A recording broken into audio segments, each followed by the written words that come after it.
Tuloy-tuloy na po, minamahal, dadako na po tayo sa ating pakikinig o pag-aaral ng banal na salita na ating pinamalakay ni Jesus. Bilang pagbibigay galang po sa banal na salita na ating pinamalakay ni Jesus, tayo muna po minamahal, panandali po tumayo. At narito po, akin ay binibigay buong pagkakataon sa ating beloved ordained preacher, Boy Caluya. Amen. Praise God.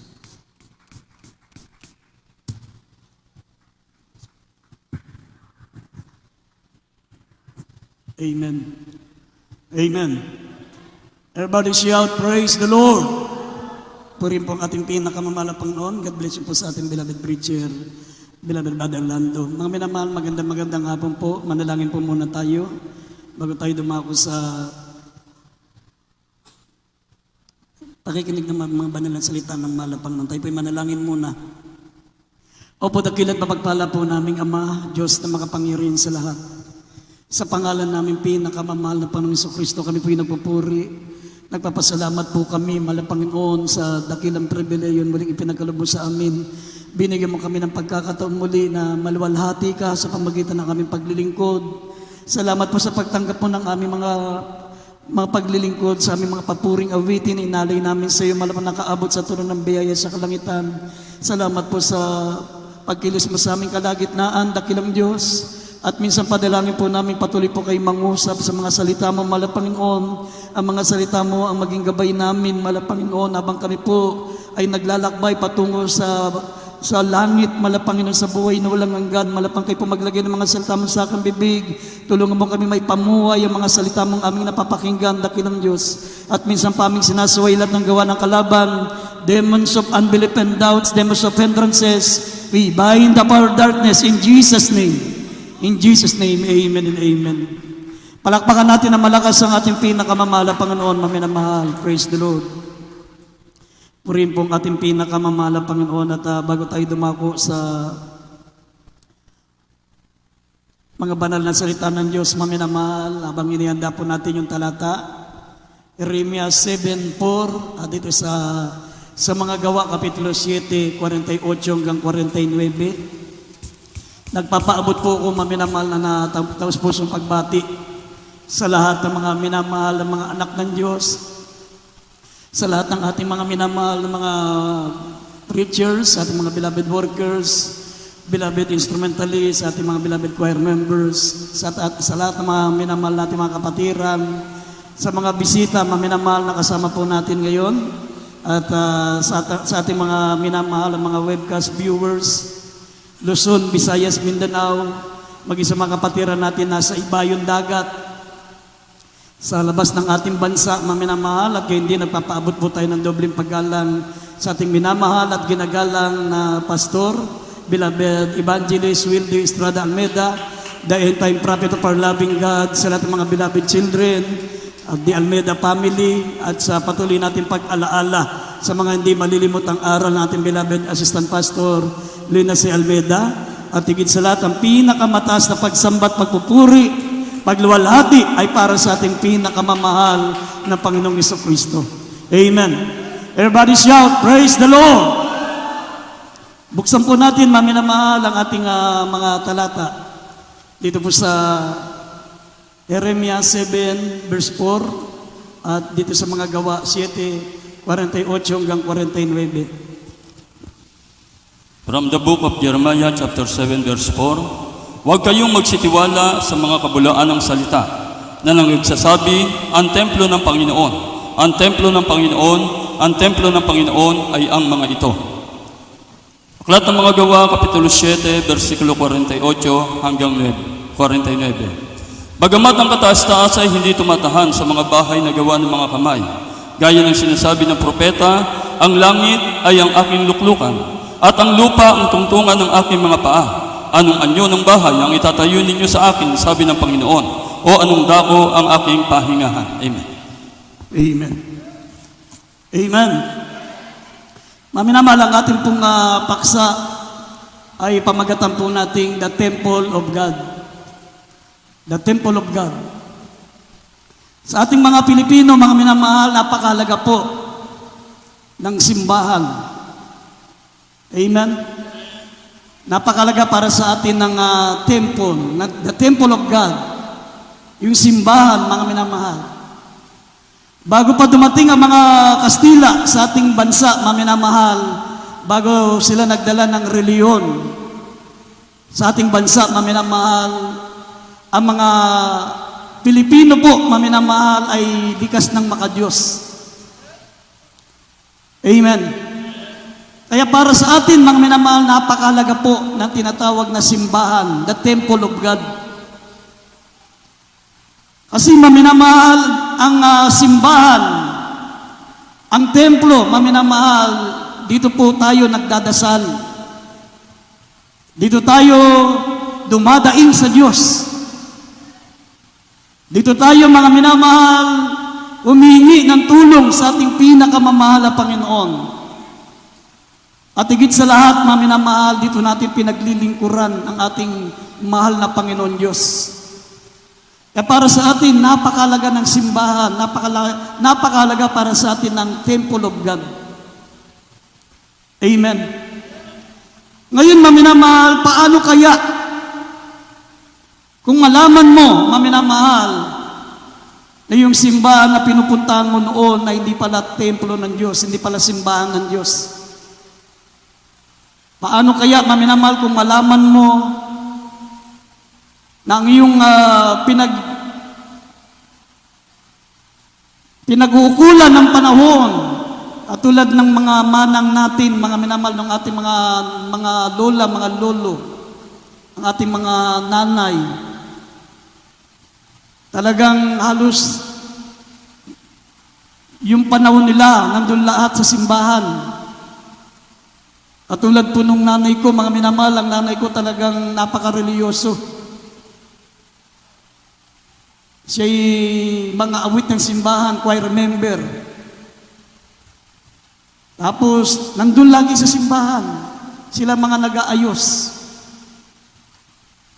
Ang simbahan, mga minamahal, na kanyang pinaglilingkuran ay mga simbahan na mayroong mga graven images. May mga ribulto. May mga Diyos-Diyosa na ginawa ng kamay ng tao. Minsan, mga minamahal, naririnig ko sa usapan nila, ang bata pa ako, pag magsimba sila, namimili pa sila ng simbahan. Sabihin, doon naman tayo magsimba doon sa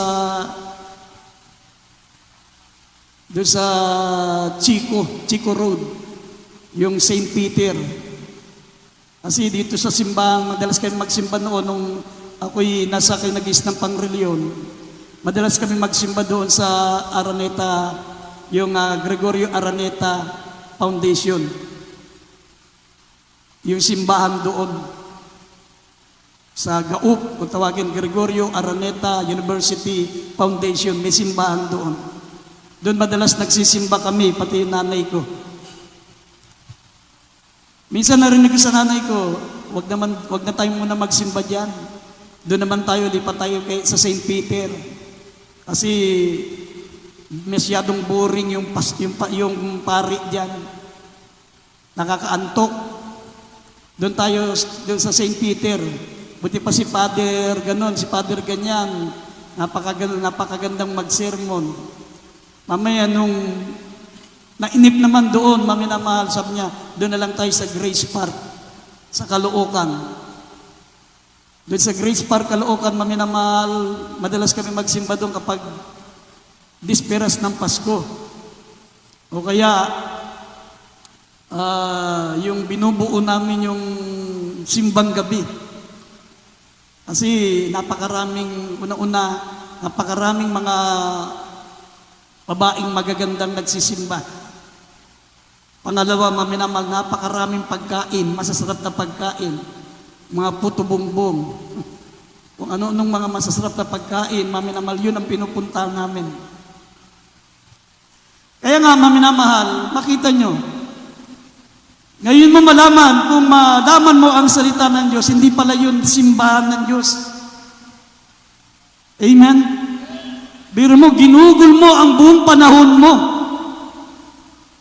Ang mga lola natin, mga lolo natin, diyan na tumanda, maminamahal. Ang nanay ko mula sa pintuan hanggang sa altar, lumalakad ng paluhod. Kasi napaka-problema niya kami. Lahat kami magkakapatid, puro problema. Mula sa panganay, puro kami mga sakit sa ulo. Kaya sabi rito, huwag kayong magsitiwala sa mga bulaang salita na magsasabi, ang templo ng Panginoon, ang templo ng Panginoon, ito ang templo ng Panginoon. Bagamat ang kataas-taasang Diyos ay hindi tumatahan sa mga bahay na ginawa ng kamay, gaya ng sinasabi ng propeta. Ang langit ay ang luklukan. Ang langit ay ang aking luklukan at ang lupa ay tuntungan ng aking mga paa. Anong anyo ng bahay ang itatayo niyo sa akin? Sabi ng Panginoon, anong dako ang aking pahingahan? Amen. Kaya maminamahal, sa dami ng simbahan ngayon, malilito ka kung alin ang templo ng Diyos. Iba-iba ang korte. Merong simbahan na matutulis. May simbahan, maminamal, na merong korting buwan. May simbahan, mga minamal, na ang nasa loob, nakahubad na malalaki ang tiyan. Yung Buddhist temple. Meron naman yung simbahan na merong buwan sa taas. May simbahan naman na matutulis. Hindi mo alam kung anong simbahan ang pupuntahan mo. Amen? Pero alam nyo, mga minamahal, sa banal na kasulatan, mamaya makikita nyo sa salita ng Diyos na wala sa lahat ng mga simbahan nakikita natin ang tunay na templo ng Diyos. Kahit gaano pa yan kamahal, kahit gaano pa yan katagal, kahit gaano pa yan kaganda, kahit yan po ay fully furnished, air condition, carpet, ang loob, hindi yan nakukuha sa pagandahan ng simbahan. Hindi yan sa pamahalan ng simbahan. Hindi yan sa patagalan. At hindi rin maminamahal sa paramihan ng nagsisimba. Sa Biblia, maminamahal, the temple of God is you. We are the temple of the living God. Ito'y silungan lang natin ito para hindi tayo mainitan. Pero the temple of God ay tayo. We are the temple of the living God. Ang Diyos ay nananahan sa atin. Hindi lamang president natin ang Diyos, maminamahal, kundi siya po ay resident. Nananahan siya sa atin. Resident siya natin. Hindi lamang siya president, hindi lamang siya hari ng ating buhay, siya rin po'y resident ng ating buhay, ng ating katawan. Alam niyo, maminamal, bakit nauso po yung simbahan ngayon? Yung mga templo ngayon na nakikita po natin para pagandahan. Pagandahan ng templo ngayon, maminamal. Alam niyo bakit nauso yan? 4,000 BC, panahon ni Haring Solomon. Kaya nauso yung pagandahan ng simbahan, maminamahal. Pamahalan. Kasi yung mga tao noon, mga minamahal, nagsisimba sila, lalo na yung mga mayayaman, dun sa mga first class na simbahan. Ang pinaka first class na simbahan, maminamahal, nung unang panahon, ay yung templong ipinagawa ni Haring Solomon. Yan ang tinatawag na the first temple. Yung templo na ipinagawa ni Haring Solomon, mga minamahal, ito po ay nababalutan ng purong ginto. Ang mga gusali, mga minamahal, ang pader, lahat ng minamahal ng mga haligi, binalutan ng ginto. Pati sabi ng Biblia, mga minamahal, pati yung pong flooring, kung mababasa nyo sa 1 Kings, chapter 6, verse 20 up to 22, tapos italo natin ng 30. Ang templong ipinatayo ni Haring Solomon, mga minamahal, ang laborers ay 150,000 ang gumawa. Laborers lang yan. Yung mga skills. 150 laborers, maminamahal, 150,000 laborers. At yung mga tagatibag ng bato, tagatibag ng bato, sila po, maminamahal, ay 80,000 laborers. Tagabuhat lang yan, tagadala ng mga malalaking mga hollow blocks. Dati hindi ginagawa yung hollow blocks, tinitibag lang sa bato. Tinitibag lang nila yung mga malalaking bundok. 80,000 laborers, imagine. At ang foreman, mga minamahal, ay 3,000 ang foreman. At ginawa sa loob ng 46 years. Napakaganda, balot na balot sa ginto. Pati ang mga kasangkapan, mga minamahal, mga gamit sa simbahan, purong ginto. Kasi nung unang panahon, mga minamahal, yung first temple, yan po ay totoong pinananahanan ng Espiritu ng Diyos. Amen? Nung unang panahon yan, 4,000 BC. Ibig sabihin, 4,000 years ago, 4,000 taong nakalipas, yan po ang mga simbahan, yung pinagawa ni Haring Solomon, yung mga ginagawa ng tao. Yung St. Peter Basilica, maminamahal, yan po yata ang pangalawang pinakamagandang simbahan.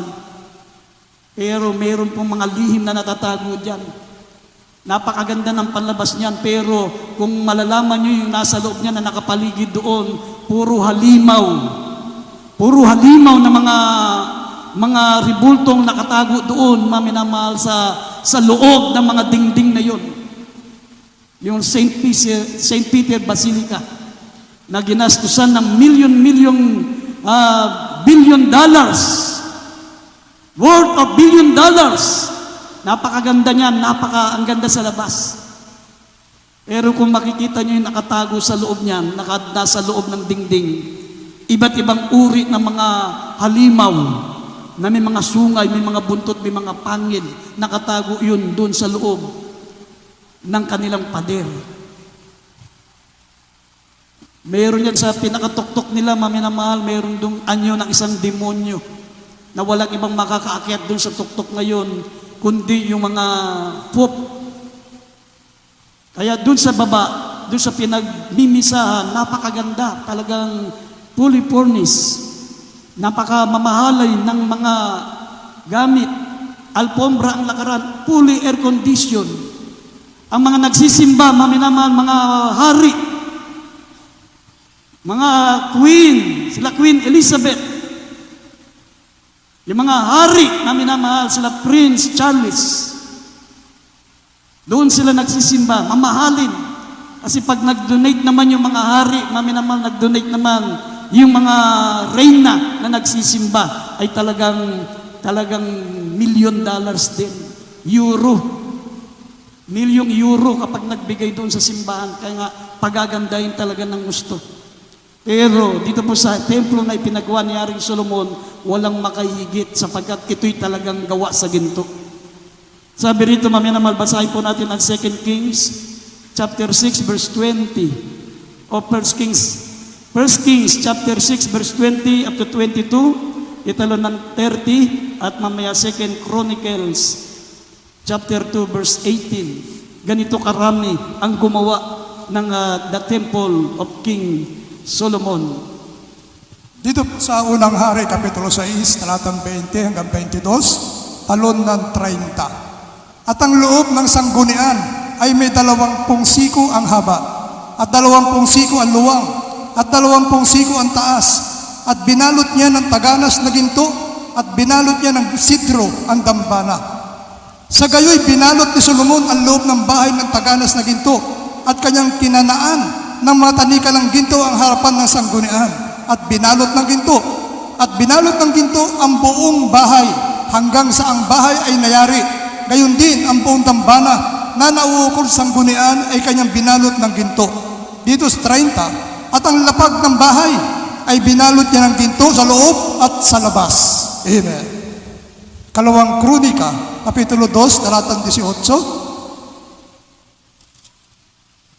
At ang kanyang inilagay sa kanila ay 70,000 tagadala ng pasan at 80,000 na mga maninibag ng bato sa mga bundok at 3,600 ang nakapatas upang mag-ayos ng gawain ng bayan. Amen. Amen. Amen. Tignan nyo, maminamahal, isip-isipin nyo lang kung gaano kalaki at gaano kaganda.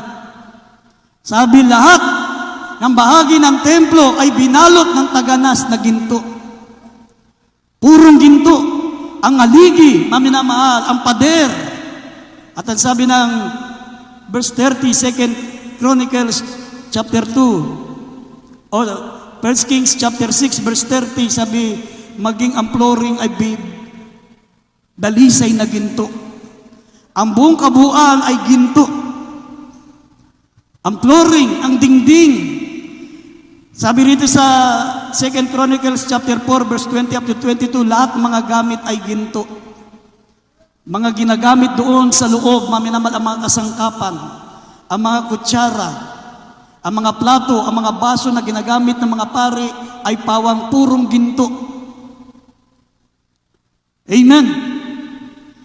Talagang walang makahigit sa templo na yan, maminamahal. Pero ito po'y nasira, maminamahal, sa isang araw lang. Sinabi ng Jeremias chapter 39 verse 8, nung ito po, maminamahal, ay sinakop ni Haring Nabucodonosor, ito po'y winasak. Ito po'y sinunog at ninakaw lahat ng mga ginto sa loob ng templo. Ginawa sa loob ng 46 na taon, winasak at sinunog lang sa isang araw ni Haring Nabucodonosor. Amen? Sabi, at sinunog ng mga kaldeyo ng apoy ang bahay ng hari at ang bahay ng mga tao at ibinagsak ang mga kuta ng Jerusalem. Yan po'y nasa Jeremias 39 verse 8. Winasak ni Haring Nabucodonosor sa isang araw. Amen? Anong dahilan, maminamahal?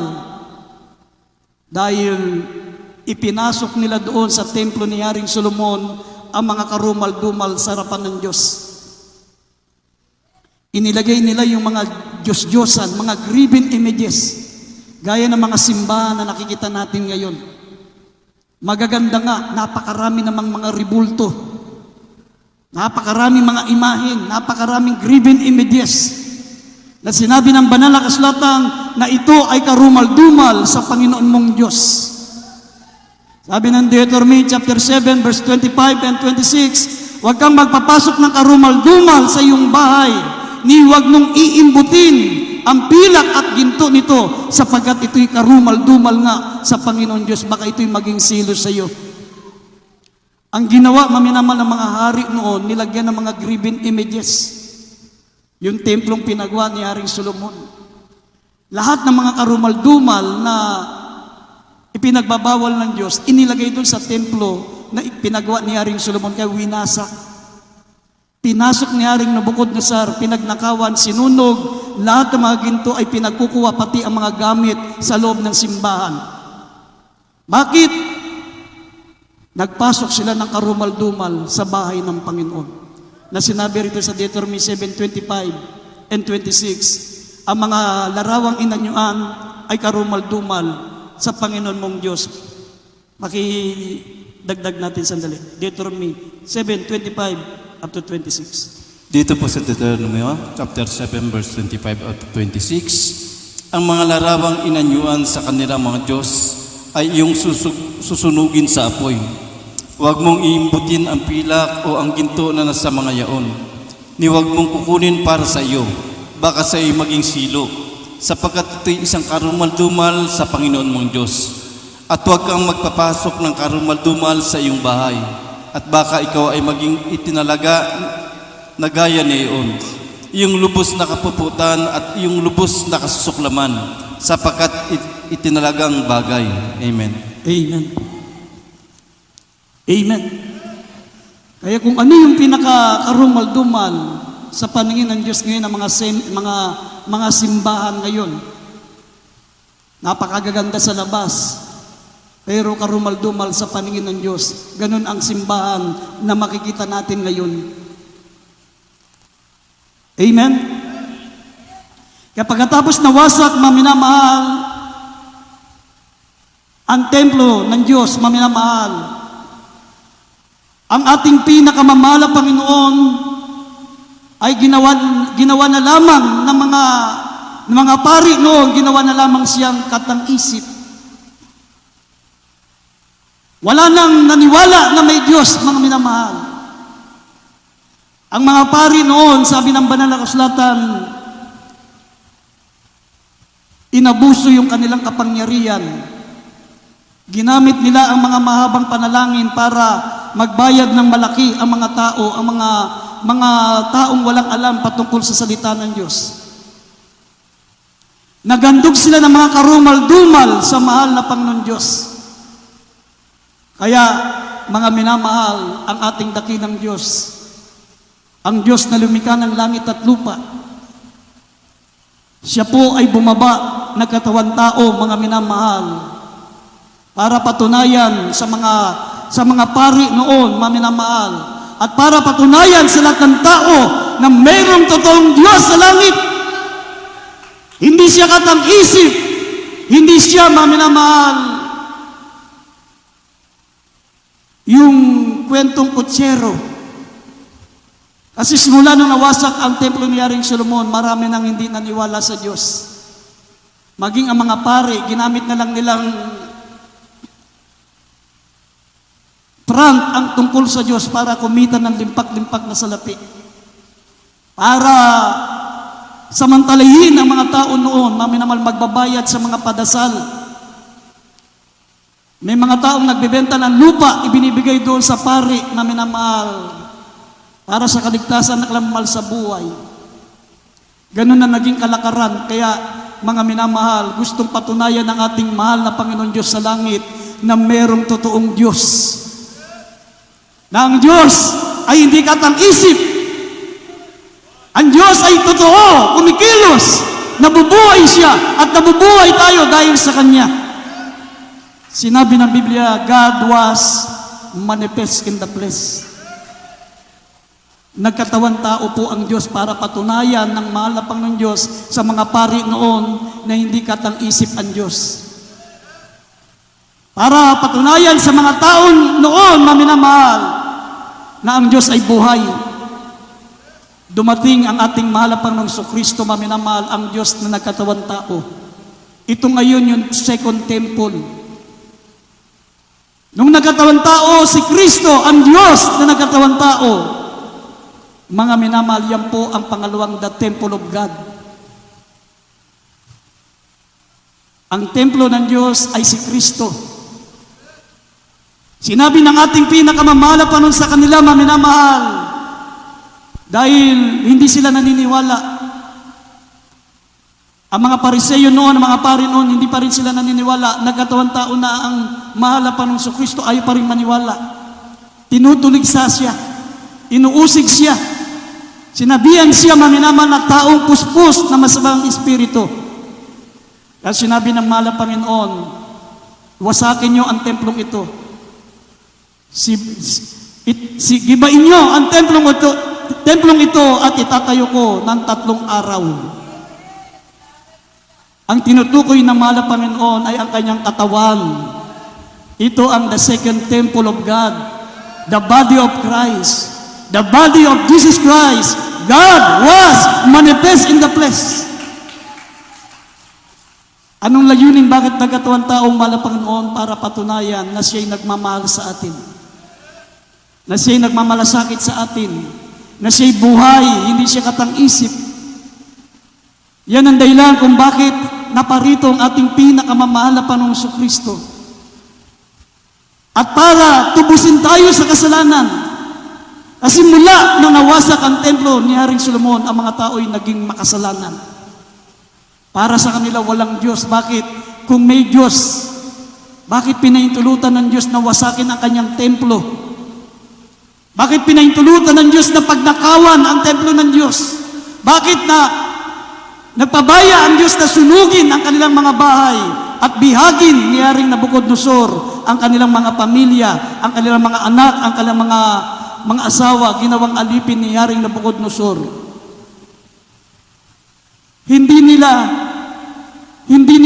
ang nakikita nila yung masamang nangyari sa kanila. Hindi nila nakikita yung nagawa nilang kasalanan sa Diyos, bakit pinahintulutan ng Panginoon yun. Kaya pinahintulutan ng Diyos sa kanila yun kasi nagpasok sila ng karumal-dumal. Nagpasok sila ng mga graven images na karumal-dumal sa Diyos. Na alam naman nila ang utos ng Panginoon na ang mga larawang inanyuan ay karumal-dumal sa Panginoon Diyos. Huwag kang magpapasok ng karumal-dumal. Nakasulat sa Deuteronomy 7:25 and 26. Nakasulat na muna yun. Tapos, after 200 years, ginawa nila, nilabag nila. After 200 years pa yun, bago nila ginawa. Kaya, pinaintulot ng Panginoon na wasakin ang templo at pagnakawan, sunugin. Amen! Ngayon, maminamal ang ating mahal Panginoon Kristo nung siya'y nagkatawang tao, sabi ng Philippians, chapter 2, verse 6 up to 8, bagamat siya'y anyong Diyos, hindi niya ipinantay ang kanyang sarili na Diyos, kundi hinubad niya ito. At nag-anyong tao, siya'y nag-anyong alipin, at bilang alipin ay nagpakamasunurin, naging masunurin hanggang sa kamatayan, oo, hanggang sa kamatayan sa krus. Yan po ang second temple, the body of our Lord Jesus Christ, the second temple of God. Basahin natin, maminamahal ang mga talata. Kindly.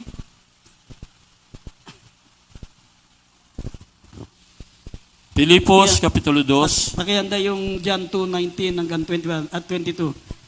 Filipos, Kapitulo 2, versikulo 6 hanggang 8. Na siya, bagamat nasaan yung Diyos, ay hindi niya inaring isang bagay na nararapat panangnan ang pagkapantay niya sa Diyos. Kundi bagkus sinubad niya ito at naganyong alipin na nakitulad sa mga tao. At palibas ay nasumpungan sa anyong tao, siya'y nagpakababa sa kanyang sarili, na nagmasunurin hanggang sa kamatayan. Oo, sa kamatayan sa krus. John. Bakit sila na, Brad? Palitan tayo para mabilis. John 2:19 up to 22. Dito po sa Juan Kapitulo 2, talata 19 hanggang 22. Sumagot si Jesus at sa kanila'y sinabi, igiba ninyo ang templong ito at aking itatayo sa 3 araw. Sinabi nga ng mga Hudyo, 46 na taon ang pagtatayo sa templong ito at itatayo mo sa 3 araw? Natapat sinasalita niya ang tungkol sa templo ng kanyang katawan. Nang magbangon na maguli nga siya sa mga patay, ay naalaala ng kanyang mga alagad na sinarita niya ito at nagsisampalataya sila sa kasulatan at sa salitang sinabi ni Jesus. Amen. Amen. Amen. The second temple of God is the body of Jesus Christ. Amen. Ito yung templong hindi kayang higitan. Templong mas mahal pa sa mga ginto. Mas mahal pa sa templong ipinagawa ni Haring Solomon. Mas mahal pa, maminamahal sa St. Peter Basilica ng Rome. Sapagat ito po, mga minamahal, ang Diyos na nagkatawang tao. Priceless. Very precious.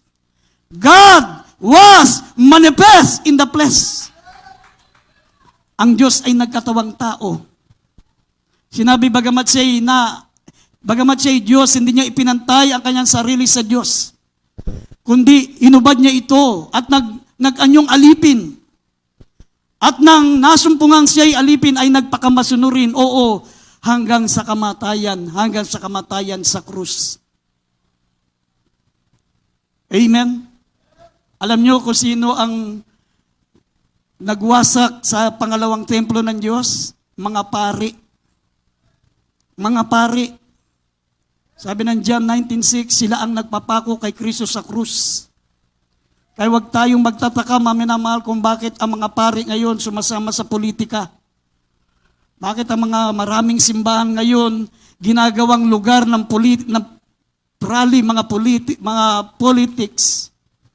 Yung simbahan nila, ginagawa nilang proclamation rally. Yung simbahan nila, maminamahal, ang nilalagay nilang Diyos ay mga karumal-dumal na mga tao. na gusto nilang ipantay sa Diyos. Sa John 19:6, ang nagsira, ang umasak sa templo, the second temple of God, the body of Jesus Christ, sinabi John 19:6, mga pari, sila ang nagpapako kay Kristo sa krus. Basahin po natin.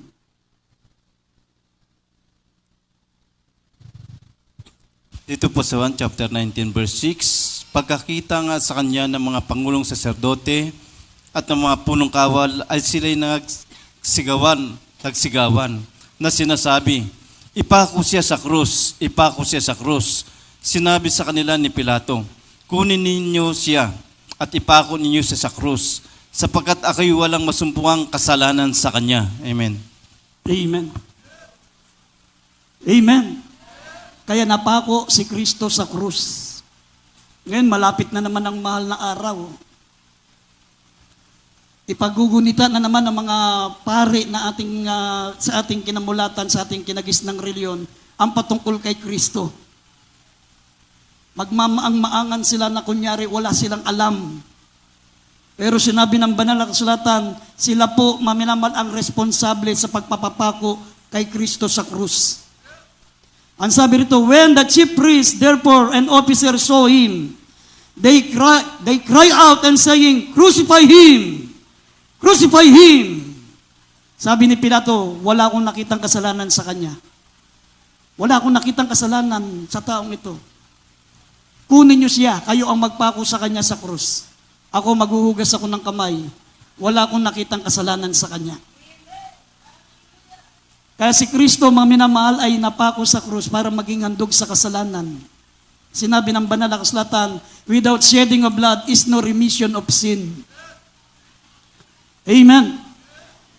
Kaya ang ating pinakamamahal na Panginoong Kristo, mga minamahal, ang Diyos na nagkatawang tao ang kinakailangan maging hain para sa ating kasalanan, sapagkat siya lamang po ang sinless, blameless, siya lamang po ang walang dungis, walang kasalanan. Sabi ng 1 Peter chapter 2, verse 22 up to 24, hindi siya nasumpungang masama. Hindi siya nasumpungan ng kasalanan. For all have sinned and come short of the glory of God. Pero ang ating mahal na Panginoong Kristo bilang Diyos na nagkatawang tao, hindi nasumpungan ng anumang kasalanan. Kasi kapag ikaw ay ipapako sa krus para maging handog sa kasalanan, dapat sinless ka. Kailangan wala kang dungis. Yung mga nagpipinitensya pag mahal na araw, mga hold-upper yan, mga mandurukot yan, mga drug addict yan, mga drug pusher yan. Kaya nga pag nagpipinitensya, nakatakip yung mukha kasi baka kung kailang nagpipinitensya sila, bigla silang madampot ng pulis. Nagsisisi na nga sila eh. Akala nila, pag sila yung nagpinitensya at magparusa sa sarili, kahit hindi sila makulong ng 10 taon, hindi sila makulong 20 taon, napatawad na sila. Hindi ganun yun. Amen? Ang malapang no napako sa krus, hindi dahil sa kanyang kasalanan, kundi sa kasalanan ng buong sanlibutan. Amen? At hindi kayang iligtas ng tao ang kanyang sarili sa pamagitan ng pagpapapako sa krus. Kasi kung ikaw ay magiging handog sa kasalanan, dapat wala kang kasalanan. Sinless. Blameless. Ikaw ay walang dungis, walang kasalanan, sapagkat sabi ng Biblia, ang mga karumal-dumal, hindi ko tinatanggap. Hindi tinatanggap ng Diyos yung handog ng karumal-dumal, may kapintasan. Ibig sabihin, kung magpipinitensya ka, maghandog ka para sa kasalanan, dapat wala kang kasalanan. Sinless ka. Malinis ka, walang dungis, pero sabi ng Biblia, lahat ng tao ay makasalanan. Pero mahal na Panginoon, sabi ng 1 Peter chapter 2, verse 22 up to 24, wala siyang kasalanan. Hindi nasumpungan maging sa salita, maging sa kanyang bibig, hindi nasumpungan na nagkasala. Basahin po natin naman 1 Peter 2, 22 hanggang 24. Unang Pedro, Kapitulo 2, versikulo 22 hanggang 24. Na siya'y hindi nagkasala o kinasumpungan man, nandaya ang kanyang bibig. Na nang siya'y alipustahin ay hindi gumanti ng pag-alipusta. Nang siya'y magbata ay hindi nagbala, kundi ipinagkatiwala ang kanyang sarili doon sa humahatol ng matuwid. 24, na siya rin ang nagdala ng ating mga kasalanan sa kanyang katawan, sa ibabaw ng kahoy, upang pagkamatay natin sa mga kasalanan, ay mga buhay tayo sa katwiran na dahil sa kanyang mga sugat ay nagsigaling tayo. Amen. Amen. Siya'y naging handog para sa kasalanan at siya'y karapat-dapat na maging handog sa kasalanan sapagkat hindi siya nasumpungan na makasalanan. Siya'y walang dungis, walang kasalanan. Kaya kapag nagpipinitensya ka, maminamahal, see to it, na alam mo ang sarili mo na ikaw ay blameless, wala kang kasalanan, sinless. Kasi kung ikaw magpipinitensya ka, magpapapako ka sa krus pero ikaw ay ubod ng sama, hinahandugan mo ng karumal-dumal ang mahal na Panginoon Diyos. At hindi mo rin kayang iligtas ang sarili mo. Sa sarili mong pagpipinitensya, si Kristo po ay sapat na. Yung ginawang sakripisyo ng mahal na Panginoon, yan ay para sa lahat ng tao, sa mga tao noon, sa mga tao ngayon, at sa mga taong darating pa sa susunod na henerasyon. Yan po'y timeless. Sabi ng banal na kasulatan, He was wounded for our transgression. He was bruised for our iniquities. And by His stripes, we are healed. Kung sasampalataya ka, magsisisi ka sa iyong kasalanan. Manampalataya ka sa salita ng Diyos, manampalataya ka na si Kristo'y namatay sa kasalanan mo. Namatay si Kristo dahil sa kasalanan natin, nanampalataya ka, nagsisi ka. Sabi ng Biblia, and by His stripes, we are healed. Past tense. Past tense na, tinanggap na natin yung kagalingan. Dahil sa kanyang mga latay, gumaling na kayo. Amen? Hindi sinabing gagaling ka pa lang. Hindi sinabing pagagalingin ka ng mahal na Panginoon. Hindi. Sinabi, by His stripes, we are healed. Gumaling ka na. 2,000 years ago, sabi, He was wounded for our transgression. He was bruised for our iniquities. Kaya kung may karamdaman ka ngayon, maminamal, maniwala ka lang, magsisi ka. Maniwala ka na si Kristo'y namatay sa iyo dahil sa iyong kasalanan. Ngayon din, gagaling ka. Hindi sinabing bukas, hindi sinabing sa susunod na taon. Hindi. By His stripes, we are healed. Matagal ng panahon, sinabi ng malapang niyan, 2,000 years ago pa yan. Sinabi ng, dahil sa latay niya, nagsigaling na tayo. Ang kailangan mo lang ay manampalataya ka. Yan po ang the second temple of God, the body of Jesus Christ. Amen? At alam nyo kung ano ang pangatlong templo ng Diyos, maminamahal, yung sa panahon natin ngayon? In our generation, sabi ng Biblia, we are the temple of the living God. Ay sabi, huwag kayo magsipaniwala sa mga kabulaan ng salita. Ito ang templo ng Diyos. Ito ang templo ng Diyos. Ang Diyos ay hindi nananahan sa templong ginawa ng kamay ng tao. Ang langit ay luklukan ng kanyang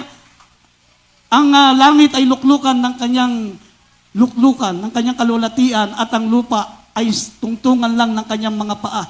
Anong templo ang itatayo niya? Itatayo natin para sa kanya. Amen! Ngayon, ang templo ng Diyos, ang simbahan ng Diyos, sabi ng 1 Corinthians 3:16 and 17, we are the temple of the living God. Amen! Ang Diyos na napakalaki, ang Diyos na makapangyarihan, ang Diyos na gumawa ng langit at lupa, dahil sa kanyang kapakumbabaan, siya'y nagpakamaliit para pumasok sa puso mo upang hindi lamang siya maging president ng buhay mo, kundi siya'y maging resident. Maging residente siya ng puso mo. At si Kristo, hindi lamang natin president o hari, siya rin ay resident. Nananahan siya sa puso mo. Huwag mong wasakin ang templo ng Diyos. Basahin natin, maminamahal, 1 Corinthians 3:16 up to 17. Unang Korinto Kapitulo 3, talatang 16 hanggang 17. Hindi ba ninyo nalalaman na kayo'y templo ng Diyos at ang Espiritu ng Diyos ay nananahan sa inyo?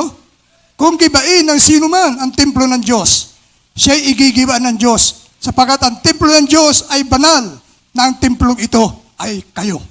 Amen. Amen.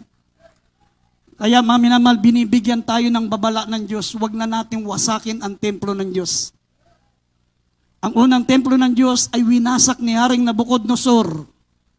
Ang pangalawang templo ng Diyos, si Kristo, ang Diyos na nagkatawang tao, ay winasak ng mga pari.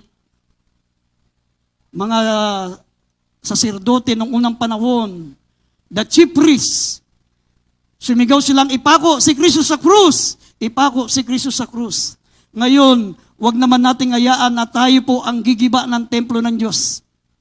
Hindi nyo ba nalalaman na kayo ay templo ng Diyos at ang Espiritu ng Diyos ay nananahan sa inyo? Kung ang templo ng Diyos ay gibain ng sinuman, maminamahal, sabi, mga minamahal, siya po ay wawasakin ng Diyos. Kung gibain ng sinuman ang templo ng Diyos, siya ay igigiba ng Diyos sapagkat ang templo ng Diyos ay banal at ang templong ito ay kayo. Tayo. Ikaw, tayong lahat, we are the temple of the living God. Ganon ka makapangyarihan ng Diyos, maminamal, iisa lang ang Diyos, ha? Iisa lang ang Diyos. Pero napakarami natin, milyon, ilang bilyon ang sumasamba sa Diyos, kaya nang malapang ng makapangyarihan sa lahat na manahan sa bawat puso ng individual, na bilyong mga individual. Ganon ka makapangyarihan ng Diyos. Tapos ituturo sa atin, may 3 persona ang Diyos. Pag naniwala ka may 3 ang persona ng Diyos, hindi ka naniniwala na walang imposible sa Diyos. Ang Diyos ay unlimited. Dahil sabi nila, paano mangyayari na ang Diyos nagkatawang tao nandito sa lupa? Tapos nagdadasal siya sa Diyos sa langit, nandoon din ang Diyos. Napaka-imposible naman. Walang imposible sa Diyos. Amen! Kaya kung walang imposible sa Diyos, walang 3 persona ang Diyos. 3 lang, parang hindi ka pa makapaniwala na kayang gawing 3 ng Panginoon. Hindi 3 ang Diyos, kahit magmanifest pa siya ng napakarami, mga minamal, walang imposible sa Diyos. Sabi, 2, 3 nagkakatipon sa kanyang pangalan, siya ay nasa ating kalagitnaan. Sabi ng Biblia, ye are not your own. You bought with a price. We are the temple of the living God. Binili tayo ng malaking halaga. Luwalatiin nga ninyo ang Diyos sa pamagitan ng inyong katawan. Paano natin nasisira ang templo ng Diyos? Paano natin nawawasak? Sinabi ng Biblia, maminamahal, unang-una sa kasalanan. Pag ang katawan mo, ginamit mo sa kasalanan, you are destroying the temple of the living God. Uminom ka ng alak, Kristiyano ka.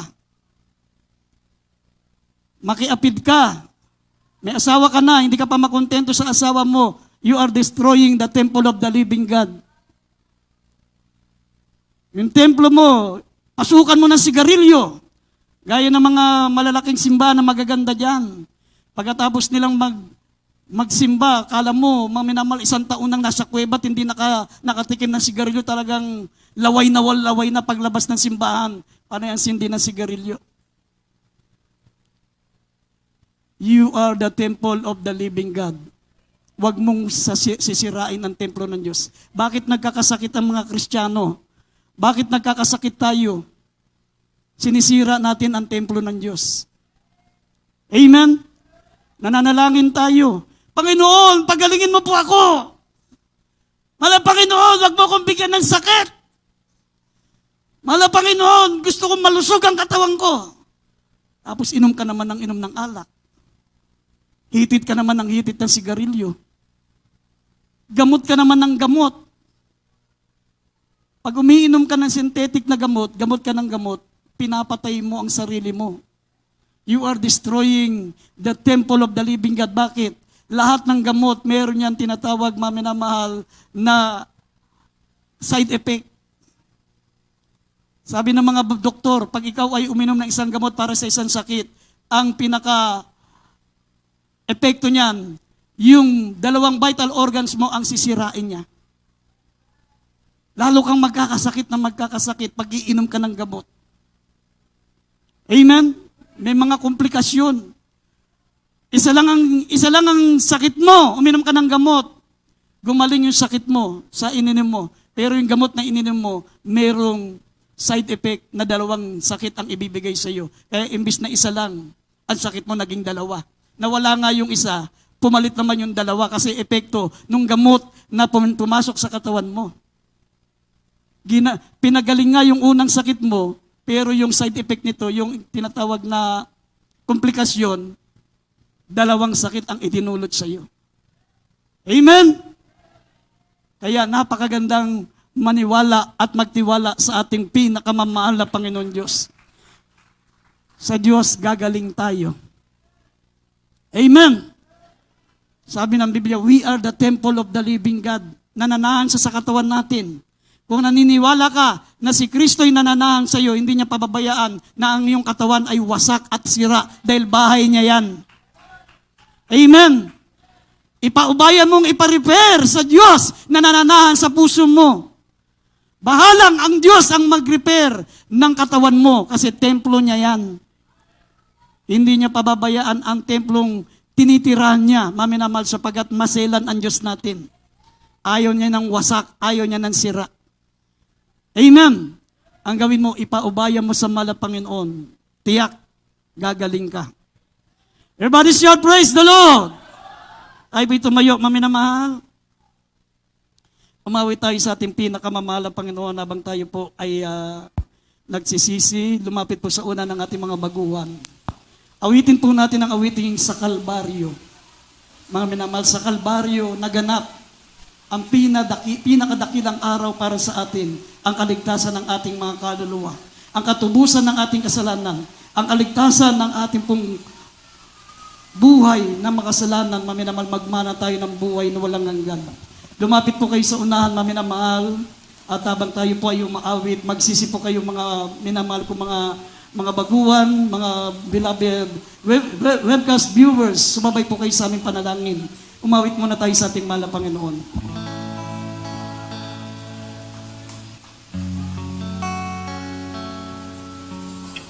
I-display nyo na yung first stanza.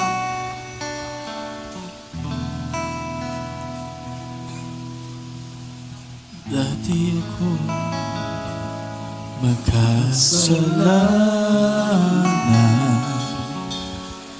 dati ako puno ng kasamaan, naging alipin na sanlibutan, Umawit tayo mga naman. at nalulong sa kalayawan. Ngunit ako'y lumapit sa iyo, isinukuan lahat ng kasalanan ko, upang ang buhay mo'y baguhin mo at mapatawad ang mga sala ko sa Kalbaryo. Tinubos mo sa iyong dugo, nilinis mo ako, o aming Diyos, kay buti mo. Ang iyong buhay ay di ipinagkait sa akin, ikaw ay napako sa krus ng Kalbaryo, dahil ako'y inibig mo. Dati ako Umawit tayo mga minamahal. magkasalanan, Habang inihanda po ang banal na hapunan, habang inihanda natin ang Dati ating puso. ako Magsisipo tayo mga minamahal. Naghingan ay sa libutan at dalo sa kalayawan.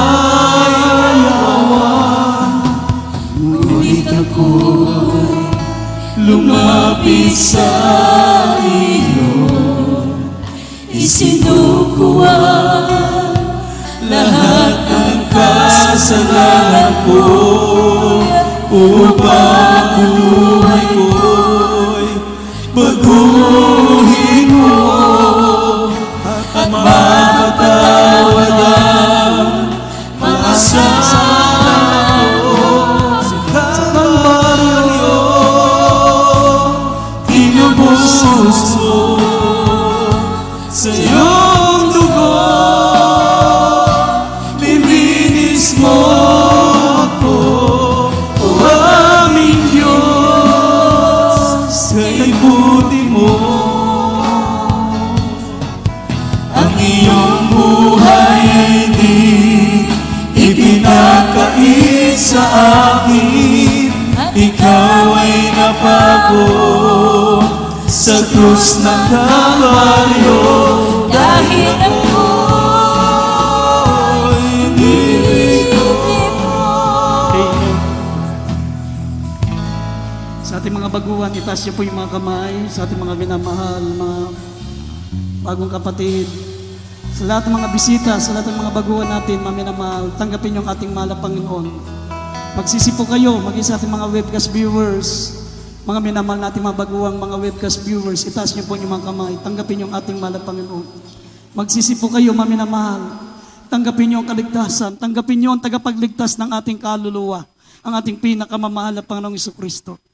Sabihin niyo mga katagang ito, dakilang Ama sa langit, Diyos na makapangyarihan sa lahat, sa pangalan ni Jesus, ako po ay isang makasalanan. Nagsisisi po ako sa lahat ng aking mga kasalanan. Wala nang ako po yung nagkaisip hanggang sa mga oras nito. Mahal na Panginoon, tinatanggap kita bilang aking tagapagligtas.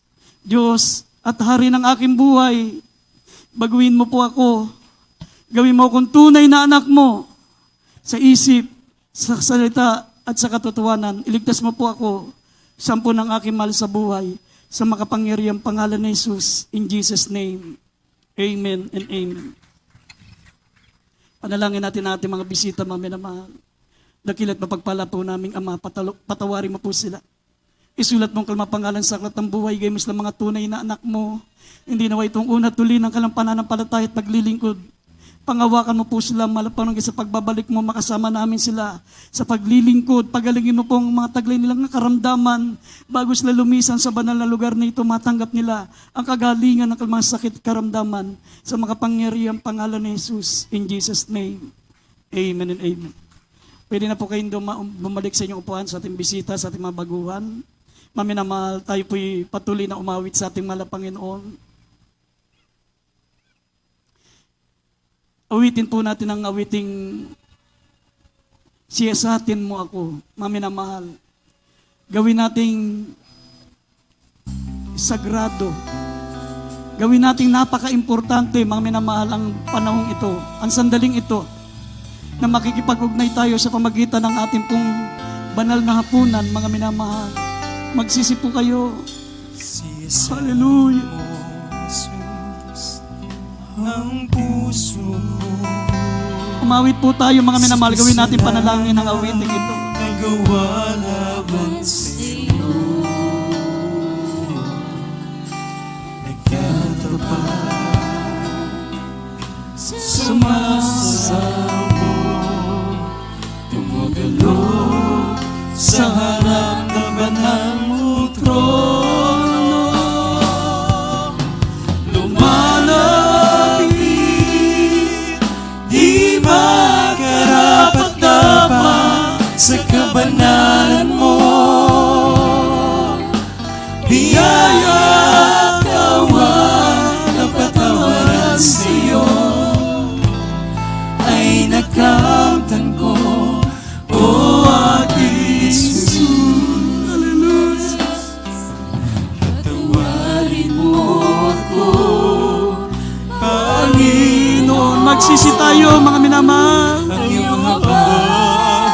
Pagsisihan natin ang ating mga pagkukulang.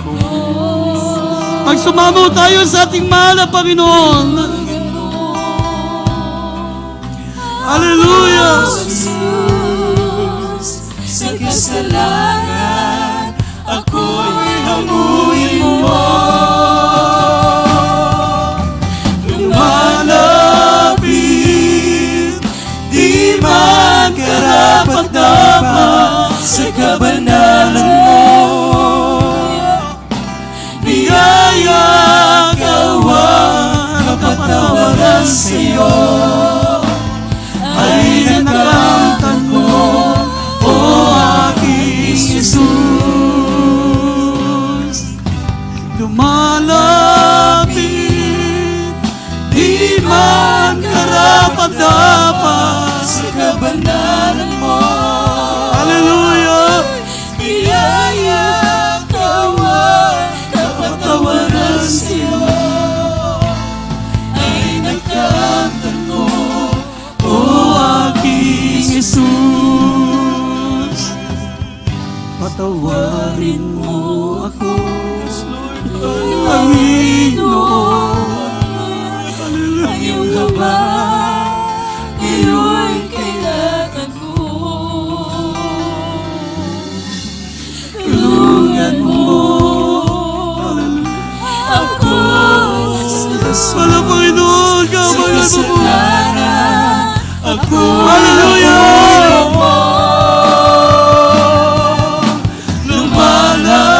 lumalapit, di man karapat-dapat sa kabanalan mo.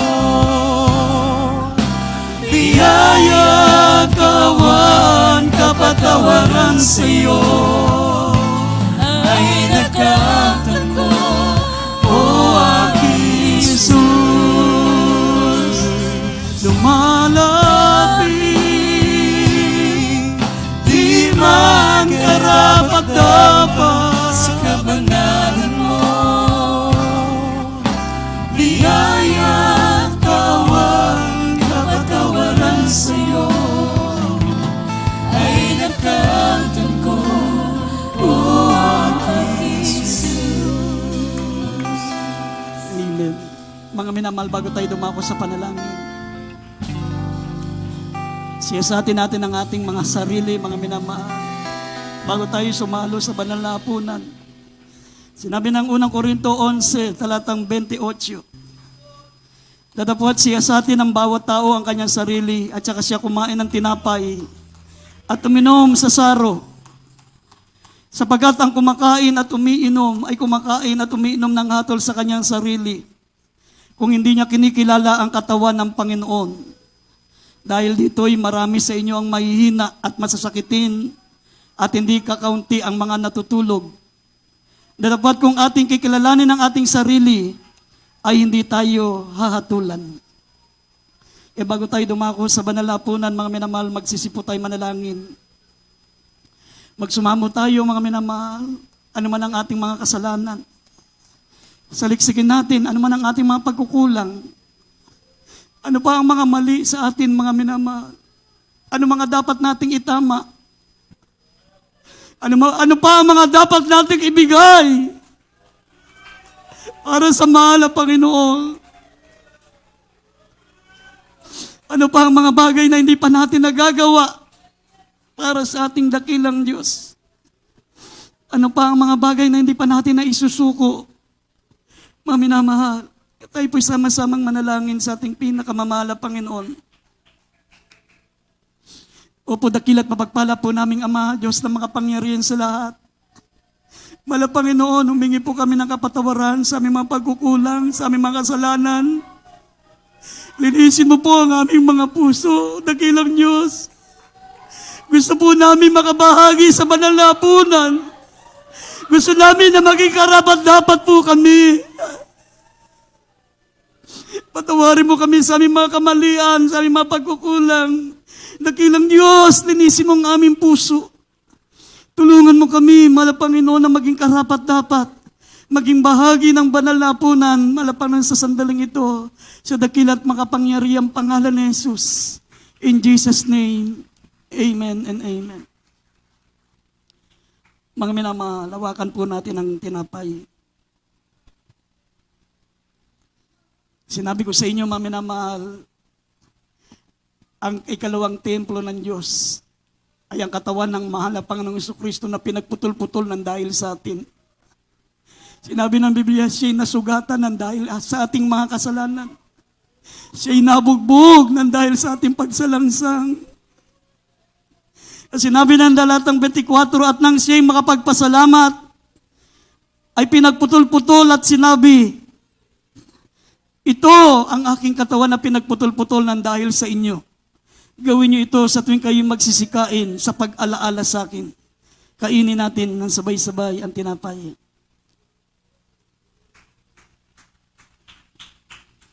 Hawakan natin mga minamahal ang katas ng ubas. Ito po'y nagsisimbolo ng banal na dugo ng mahal na Panginoon na umago sa krus ng Kalbaryo. Ang sabi rito, gayon din naman hinawakan ng saro pagkatapos na makahapon na sinasabi, ang sarong ito ay isang bagong tipan ng aking dugo. Gawin niyo ito sa tuwing kayo'y magsisiinom sa pag-alaala sa akin. Sabay-sabay nating inumin, mga minamahal.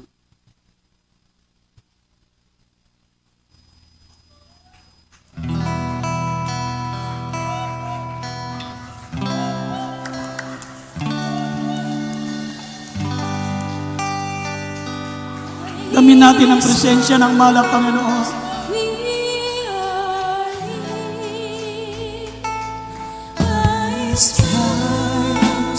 Umawi tayo mga minamahal, damin natin ang banal na presensya ng mahal na Panginoon. Hallelujah!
Magpuri tayo mga minamahal, damin natin ang presensya ng mahal na Panginoon.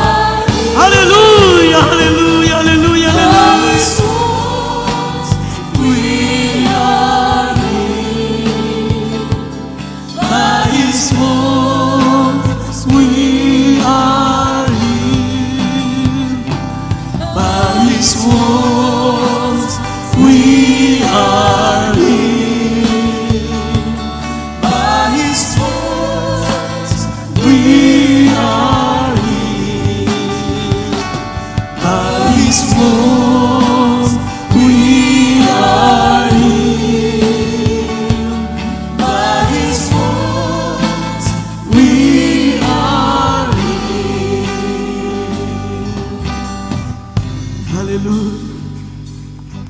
Mga minamahal, habang nararamdaman natin ang banal na presensya ng mahal na Panginoon, patuloy nating idulog sa Kanya ang ating mga kahilingan, ang ating mga pangailangan sa mahal na Panginoon. Buksan natin ang ating mga labi, sama-sama tayong manalangin. Hallelujah, sa ating mga kahilingan, sa ating mga pangailangan, sa ating dakilang Diyos. Dakilang Ama sa langit, Diyos na makapangyarihan sa lahat, mahal na Panginoon. Narito po yung mga anak, mahal na Panginoon, abutin mo po ang lahat ng mga pangailangan ng mga anak mo, mahal na Panginoon, ang kalamataglay na karamdaman, ang kalamataglay na problema. Sinabi mo, mahal na Panginoon, sa pamagitan ng mga latay, kami nagsigaling, mahal na Panginoon, at siya mga bugbog sa katawan. Kami po, mahal na Panginoon, ay tumanggap na po ng kapatawaran sa lahat ng aming mga kasalanan, dakilang Diyos. Pagpalain mo lahat ng mga anak mo, mahal na Panginoon, Bigyan mo ng katugunan ng mga kailingan, ng kamapangailangan, malapang bago kami lumisan sa banal na lugar na ito. Matanggap namin, malapanginoon, ang kailingan ng bawat isa sa amin, malapanginoon, sa makapangyarihang pangalan ni Jesus. In Jesus' name, in Jesus' name. Lahat magsabing Amen.